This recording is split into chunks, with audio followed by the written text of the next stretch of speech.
Hey there, neighbor. Hope you're having a good day.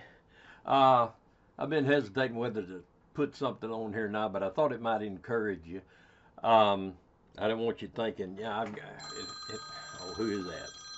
Oh, Spam Risk. Boy, Spam Risk likes to call me a lot, and I got tired of talking to him. Um, I thought about putting it on here Monday. I got a blessing Monday, and that's what I wanted to talk to you about. But and I hesitated because I didn't want people to think, boy, he's really having trouble, or like the preacher preaches about marriage, and somebody thought, well, the preacher must be really going through a tough time in his marriage. Which usually it's the preacher's wife that has the tough time in the marriage.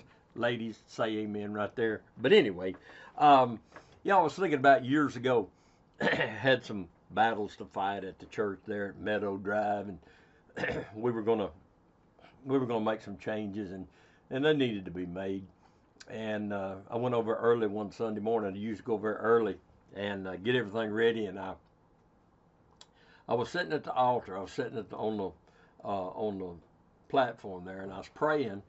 And I got to thinking, we're gonna have this vote later on today, and it's probably gonna blow up, and some people gonna leave, and that's what happened. And but I thought, I didn't get the mail yesterday. I didn't check the church mail yesterday. So so I went out and checked the mail there at the church, and there was a letter there to me, care of the church. And I opened it up, and it was a check for $500. And it was a check for $500 from a fellow that I hadn't talked to in years. When I went off to college, I met a guy, Tim Van Gorp. Tim and Linda, they were members of a church up there. His dad used to be a pastor in another church in Hammond, another Baptist church there. And Tim was a mechanic, and I needed to have a good, close, personal relationship with a mechanic because of all the condition of all the cars that I had while I was in college. And Tim and I got to be good friends.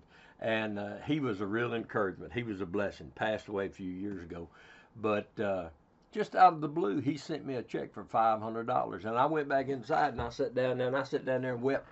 I'm thinking, Lord, you've been so good to me, and Lord, it was just an encouragement. The Lord knew I was going to be going through a tough time and needed encouragement, and Tim didn't, but Tim did what the Lord wanted him to do, and so I was carrying a little bit of a load Monday. They tell you preachers say never resign on Monday because it's kind of a letdown or whatever. It doesn't really matter how big the day was before. You might be tempted to resign. So they say never resign on Monday. And so I got up Monday early, and I come in, turned my phone on. And when I turned my phone on, a lady had sent me a note, and she sent me a note um, the night before, and I had turned my phone off, but she said, no, I only met her one time. She came to the church one time when I met her, and she sent me a note and said, I just want to thank you for being with us and being our pastor, and she said, thank you for this family and this family and that family, and that meant a lot to me. And then it wasn't an hour or two later, I got a note out of the blue from a guy. He's a lawyer in Huntsville, and I met him because I unlocked his house one time for him, and I unlocked his car once for him, and Hunter sent me a note, and he just out of the blue, just hey, I'm praying for you, thankful for you, and here's a blessing, man. You've been a blessing, and you've been a blessing to other people, and I hadn't talked to him in years. In fact, last time I went to unlock his car, he'd moved out to the country, and we never even talked. He just sent me a text, and we texted back and forth, and I went and unlocked his car for him. But I look at that and I think, the Lord, He really is the God of all comfort. And if you get your comfort from the Lord, He's going to take care of it, and He's going to take care of you. I was thinking, I was talking to a preacher the other day, and I said, do you go to this group over here, and there used to be a group, independent Baptist group in Athens. I don't know. I guess they were in Huntsville too, or I guess around. And it was the North Alabama, South Tennessee Independent Baptist group. Their little clique, the group where they met and everything. And I'd been to that group a couple of times, and maybe one time out, and maybe a couple of times.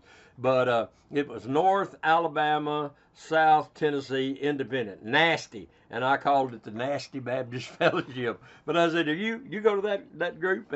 And he said, I'm friends with them, but I don't go that much. And I was thinking about it. Is a lot of times we as pastors, we want to get our comfort from other pastors. And that's where we end up making a lot of mistakes if we're not careful. We've got our comfort from, even your wife. You can be, close and intimate in fellowship with your wife and talking about something, but there's just some things that's between you and the Lord. And there's just some things that nobody's going to understand but the pastor. And there's just something, one of the jobs of a pastor is to set in order the things that are wanting.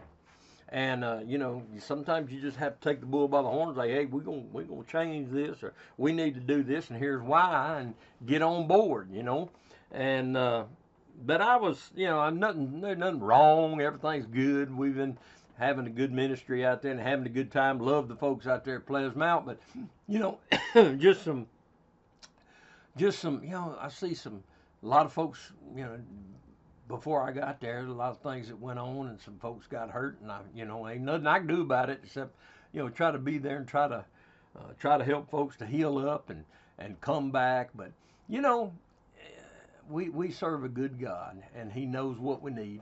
And if you'll just be faithful to Him, humble yourself in the sight of the Lord, and He'll lift you up. Humble yourself in the sight of the Lord. That's between you and the Lord. And if you cultivate that close relationship and that close walk with the Lord, then you get your blessing from the Lord. You don't need a whole bunch of people standing around clapping, giving you accolades and stuff like that, as long as you know you're doing what the Lord wants you to do. It's like old preacher told him at the deacon's meeting, said, well, I didn't come here to be liked. And the head deacon said, well, you sure came to the right place. So just hang in there, my friend. Do it for the Lord. You remember when David danced for the Lord? The ark was going back to Jerusalem, and he just did what God wanted him to do. And his wife, Michal, she looked out there and she said, well, you embarrassed the fire out of me. He said, I did it for the Lord. If you just do what you do for the Lord will bless you. He'll take care of you. He'll meet your need. He knows what you need before you ask. Now, I wrote something the other day about the prodigal son. The prodigal son was hungry, and he was about to die, and he went home. And when he got home, he had that little speech prepared. Father, I've sinned against heaven and against thee, and am no more worthy to be called thy son. Make me as one of thy hired servants. Well, when he got back, Dad started celebrating. Dad never let him finish his little speech. But the first thing Dad said was, kill the fatted calf. Bring that fatted calf out there. He didn't say bring out a fatted calf. He said bring out the fatted calf, the one we've been saving for when this boy comes home. And that boy was hungry, and he didn't come home and say, Dad, I'm hungry. But the first thing Dad did was say, kill the fatted calf. We're going to feed him. He knew what he needed before he ever got there. And the Lord knows what we need. And He knows when you need some encouragement. He knows when you need a blessing. And He knows when you need to be in church. And that's at 11 o'clock on Sunday morning at 707 Killingsworth Cove Road out in Gurley at Pleasant Mount Baptist Church. Amen right there. God bless you, neighbor. Have a great rest of the day and a great rest of the week. And if I can help you with anything, let me know. Have a good one. God bless you. Bye-bye.